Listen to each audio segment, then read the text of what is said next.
두통 환자의 대부분은 자신의 두통 유형을 제대로 파악하지 못한 채 그냥 참거나 진통제를 복용하면서 다스리고 있습니다. 네. 하지만 반복적인 두통에도 불구하고 가볍게 대처할 경우에는 만성 두통으로 악화할 수 있는데요. 오늘 내 몸 보고서에서는 두통에 대해 알아보겠습니다. 강동 경희대학교 병원 신경과 신원철 교수와 함께하겠습니다. 어서 오세요. 네, 안녕하십니까? 네, 반갑습니다. 자, 두통은 사실 대부분의 사람들이 경험을 했지만 그만큼 두통에 대해 잘 알고 있지는 못하는 것 같습니다.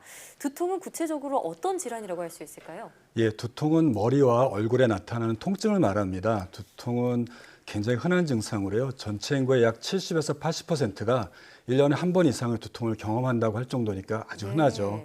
두통은 사람마다 표현하는 방식이 매우 다릅니다. 2차적인 원인, 즉 뇌에 이상이 없는 경우에를 1차성 두통이라고 얘기하는데요. 이런 경우에는 의사의 문진을 통한 진단 방법 외에는 특별한 정확한 진단법이 없습니다. 이 때문에 진단을 정확하게 못하면 치료에도 어려움을 겪을 수 있습니다. 대부분의 1차성 두통은 심각한 후유증을 남기지 않고 잘 치료가 되지만 일부 환자에서는 머리에 여러 가지 이상이 있기 때문에 나타나서 여러 가지 검사가 필요할 수 있습니다. 네. 특히 뇌질환이 의심되면 뇌 CT나 MRI 등의 적절한 검사를 해야 합니다.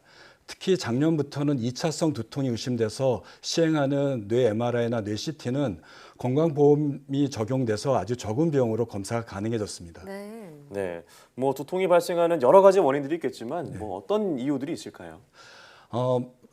사람들은 뇌가 통증이 아주 민감하다고 생각하기 때문에 머리가 아프면 머리에 병이 생겼다고 해서 걱정돼서 옵니다. 그래서 갑자기 두통이 생기거나 만성적으로 두통이 반복되면 걱정돼서 병원에 오는 경우가 참 많죠. 근데 재미있는 경우는요. 뇌 자체는 통증을 못 느낀다는 겁니다. 뇌를 찔러도 못 느끼죠. 실제로 통증을 느끼는 부위는 뇌 부위가 아니라 그 두피라든지 근육, 골막과 같은 뇌 바깥의 구조물이나 눈, 코, 입 중에 얼굴에 있는 구조물들이 주로 통증을 많이 느끼고요. 뇌 안에서는 뇌를 둘러싸고 있는 뇌막, 경막이나 뇌수막이 통증을 잘 느끼고 혈관의 문제로도 잘 느끼게 됩니다.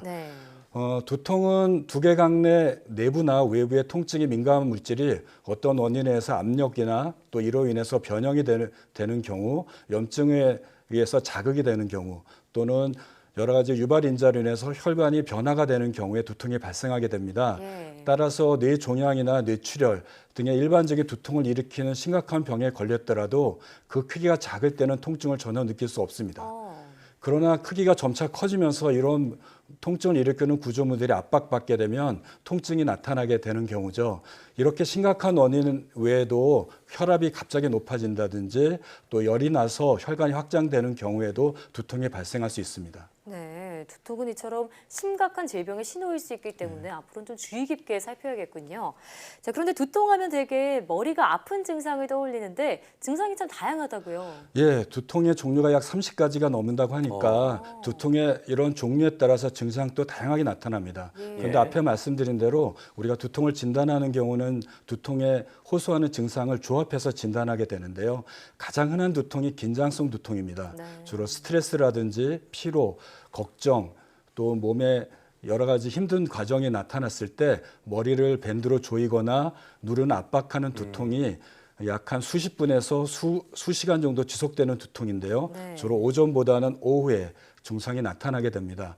또 많이 알고 있는 경우가 편두통인데요. 편두통은 한쪽 머리가 아픈 거를 말하지는 않습니다. 대개 한쪽 머리뿐만 아니라 돌아다니는 두통을 얘기하게 되는데 편두통인 경우는 4시간 이상 두통이 지속돼야 되고요.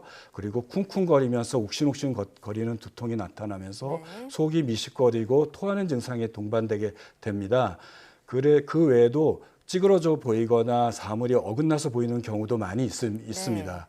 아주 드물게는 편두통의 경우에는 한쪽에 마비가 온다든지 걸을 때 비틀거리는 증상도 동반되는 경우도 있고요. 어지러움을 동반되는 두통이 있을 수 있습니다. 그리고 환자들은 두통이 없을 때는 거의 정상적인 생활을 하게 되죠. 이와 같이 두통의 양상은 개개인마다 아주 다양하게 나타날 수 있으므로 두통의 증상만 갖고는 1차성 두통이나 2차성 두통을 구분하는 게 아주 쉽지는 않습니다. 약을 먹어도 두통이 지속되거나 없던 두통이 갑자기 발생하게 되면은 병원을 방문하셔서 정확한 진단을 받으셔야 됩니다. 앞서 1, 2차 두통을 그 증상 구분하기가 좀 어렵다고 말씀하셨는데 이 둘을 구별할 수 있는 방법이 또 따로 있을까요? 예, 1차성 두통은 검사에도 원인이 명확하게 밝혀지지 않는 원발성 두통을 말합니다. 예. 네. 2차성 두통은 심각한 뇌종양, 뇌출혈, 뇌혈관 질환, 뇌염이나 뇌수막염 같은 뇌 원인에 의해서 발생하거나 감기를 걸리거나 우리가 복용하는 약물에 의해서나 술에 의해서 발생하는 두통을 말하는데 이렇게 두통을 일으키는 원인이 300가지나 있다고 합니다. 1차성 두통은 대개 수년에서 평생 동안 지속되게 되는데 대개 유발인자에 의해서 두통이 반복적으로 발생하게 되고요. 2차성 두통의 경우에는 진단이나 치료가 늦어지면 후유증이나 장애가 남거나 심각한 경우에는 생명을 위협할 수 있는 두통으로 발전할 수 있기 때문에 조기에 진단하고 적극적으로 치료해야 됩니다. 그렇군요. 이 두통의 원인이 명확한지 그 여부에 따라서 1차성 두통과 2차성 두통으로 나뉜다 말씀해 주셨는데요. 또 요즘 두통 중에 편두통, 현대인들의 큰 고민 중에 하나입니다. 네, 이 편두통은 정확하게 왜 발생하나요?